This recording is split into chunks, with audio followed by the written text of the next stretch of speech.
लगता है आशिक से मिलकर आ रही हूँ।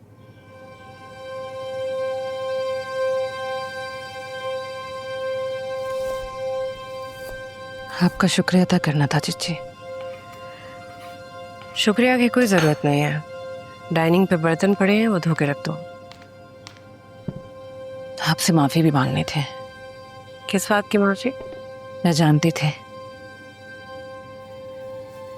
उस रात आशिक आपके कमरे में अपनी मर्जी से आया था। आपने नहीं बुलाया था उसे। उसकी आंखों में जोर देख लिया था मैंने। मैं फिर भी आपसे नाराज रही। इस बात का गुस्सा निकालती रही कि मेरी और आशिक की तलाक आपकी वजह से हुई। उस रात से लेकर आज तक मैंने आपके साथ बहुत बदतमीजी की है जीजी। आपने अपना हाथ मेरे सर से कभी नहीं खींचा। जैसे मेरे साथ पहले रहती थी बिल्कुल वैसे ही मेरे साथ रहती हैं।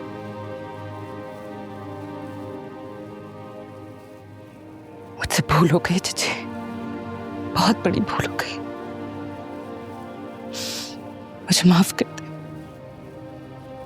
आसिया, तुमने जो किया ठीक किया। पर मैं जानती हूँ, तुम्हें पता था। आशिक का इतना बड़ा जुर्म नहीं था जितनी बड़ी सजा मैंने उसको दी है। उसका कसूर बस इतना था कि वो मेरे बारे में गंदी सोच रखता था। उसे लगता था कि मैं गैर मर्दों को अपने कमरे में लेकर जाती हूँ तो उसका भी चांस है मेरे करीब आने का। यही सोच के वो आया था मेरे कमरे में। मैं बस उसकी गंदी सोच के उसे सजा देना चाहती थी, इसीलिए मैंने इतना बड़ा इल्जाम लगाया उस पर। मैं किसी छोटे मोटे केस में अगर उसको अंदर करती तो 4 दिन में बाहर आ जाता। पहले से ज्यादा मजबूत, पहले से भी ज्यादा ढिठाई से मेरे करीब आने की कोशिश करता। बड़ी सजा देना जरूरी था।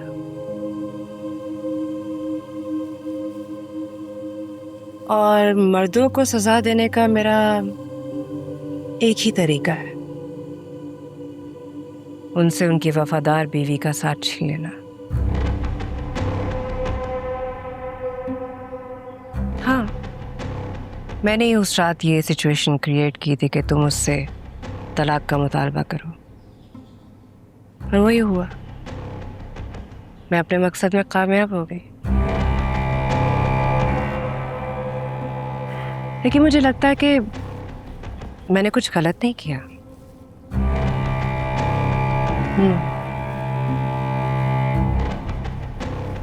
तुम मेरा साथ तो नहीं छोड़ दोगे? आपने जो किया है ना जीजी, बिल्कुल ठीक किया है। आशिक को उसके किए की सजा मिलना जरूरी थी, और मैं आपका साथ कभी भी नहीं छोड़ूंगी।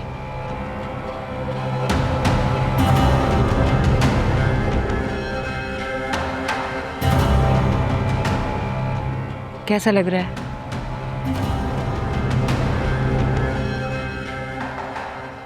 अच्छा, बर्तन धोकर रख देना याद से। जी। वहाँ डाइनिंग में। अच्छा।